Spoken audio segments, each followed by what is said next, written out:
धनंजय सिंह की नाराजगी ये असर डालेगी और तमाम चीज़ें चल रही हैं। तो आप इसको मत मानिए कि 181 वोट की जीत है, कोई सुनता नहीं था, इस बार लोग सुन रहे हैं। बाकी दूसरे भाजपा से उनका सीधे मुकाबला है।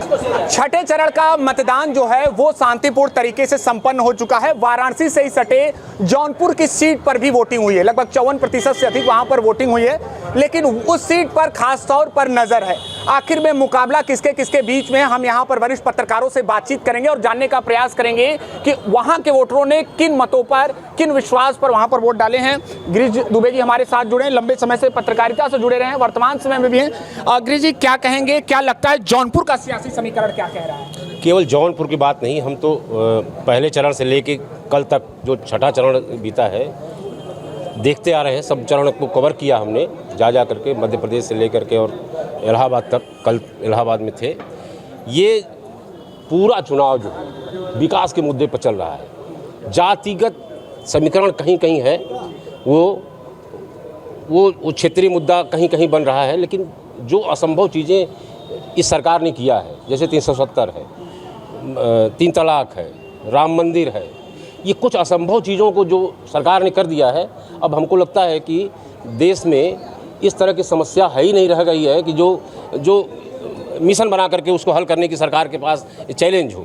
तो इसलिए सिर्फ जाति, छोटे छोटे मुद्दे ये लेकर के कुछ जगहों पर है मामला है। जौनपुर, जैसे आप जौनपुर पूछ रहे हैं, जौनपुर में कई बार समीकरण उल्टा पुल्टा हुआ, बदला, लेकिन अंततः फिर हमको लगता है कल जो इस पूर्वांचल में जो रैली मोदी ने किया है उससे समीकरण कई जगह बदल जाएगा। हमको लगता है ये देखने को मिला कल। देखिए जौनपुर की बात कर लें तो कुछ समय पहले तक कहा जा रहा था कि धनंजय सिंह वर्सेस भारतीय जनता पार्टी आन, लेकिन धनंजय सिंह ने जैसे ही भारतीय जनता पार्टी को पूरी तरह से समर्थन देने का ऐलान किया, कहीं ना कहीं समीकरण बदल गया। विक्रांत दुबे जी हैं हमारे साथ, लंबे समय से पत्रकारिता से जुड़े रहे हैं, हम उनसे बात करेंगे। विक्रांत जी क्या लगता है जौनपुर की जनता क्या सोच रही है? वोटिंग हो चुका है।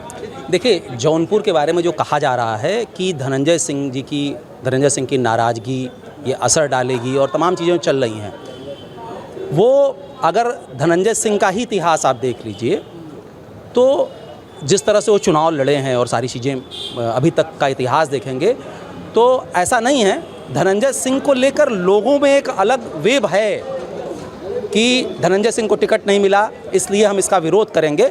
लेकिन पर्टिकुलर ये जो चुनाव होता है, लोकसभा चुनाव, वो किसी एक व्यक्ति के तौर पर चुनाव नहीं होता है। और मोदी एक इतना बड़ा ब्रांड है आज की डेट में।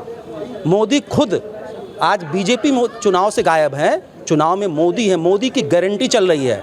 लेकिन इसके साथ जो सबसे बड़ा मुद्दा ये है कि पिछले चुनाव में पुलवामा था, इस चुनाव में राम मंदिर है, लेकिन राम मंदिर का जो उफान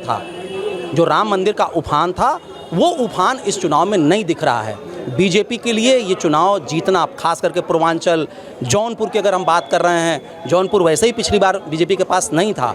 मछली शहर की हम बात करें तो मछली शहर में जिस तरह से बीजेपी की जीत हुई है, वो लोकसभा में इस तरह की जीत को आप जीत मान भी नहीं सकते। 181 वोट की जीत को आप इसको मत मानिए कि 181 वोट की जीत है। हालांकि वो दूसरी बार गिनती हुई तब हुआ। तो नेक टू नेक फाइट है और इस निर्णय को बदलना और पक्ष में और विपक्ष में दोनों में जा सकता है। मोदी ही चल रहे हैं। रही बात वोट परसेंटेज की, तो वोट परसेंटेज का भी जो मामला है, आज जो बीजेपी के लोग हैं कैडर के तौर पर सिर्फ वही हैं और विपक्ष नाम की चीज़ नहीं है। लेकिन दूसरी जो बड़ी बात है कि विपक्ष के तौर पर जनता भी अब खड़ी हो रही है, क्योंकि पिछले चुनाव में पब्लिक जब कहीं हम लोग चौराहे पे बैठते थे और बीजेपी के खिलाफ बात करते थे तो कोई सुनता नहीं था, इस बार लोग सुन रहे हैं। तो यह भी एक बहुत बड़ा इंडिकेशन है। बाहरी और घर की लड़ाई भी एक बात वहां पर कही गई भारतीय जनता पार्टी के प्रत्याशी के लिए। ये लगता है कि ये भी प्रभावी रहेगा? निश्चित तौर पर प्रभावी रहेगा, 100%। देखिए जौनपुर से जो प्रत्याशी हैं वो निश्चित तौर पर हैं जौनपुर के, लेकिन कभी भी उनका राजनीतिक क्षेत्र नहीं रहा। धनंजय सिंह ने वहाँ बड़ी मेहनत की है, लेकिन ये तो पार्टी का निर्णय हो सकता है। धनंजय सिंह को आखिर में उनकी पत्नी चुनाव मैदान में आई, उनको टिकट बीएसपी ने वापस कर लिया। तो अंदर और बाहर की लड़ाई ज़रूर है, लेकिन यह लड़ाई इतनी आसान नहीं है। विकास मुद्दा या धार्मिक मुद्दा, क्या लगता है आपको, विकास या धार्मिक? धार्मिक। चलिए अंतिम कमेंट हम आपसे लेते हैं।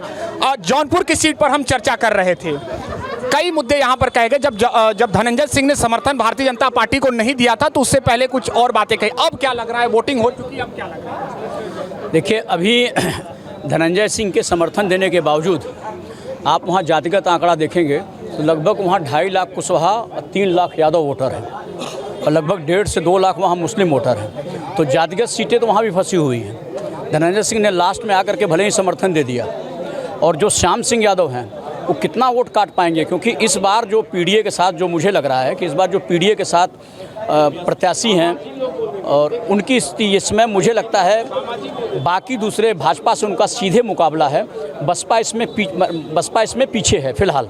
श्याम सिंह यादव कितना वोट काट पाएंगे, क्योंकि पिछली बार उसमें सपा बसपा दोनों का समर्थन होने के बाद उनको चुनाव में जीत हासिल हुआ था।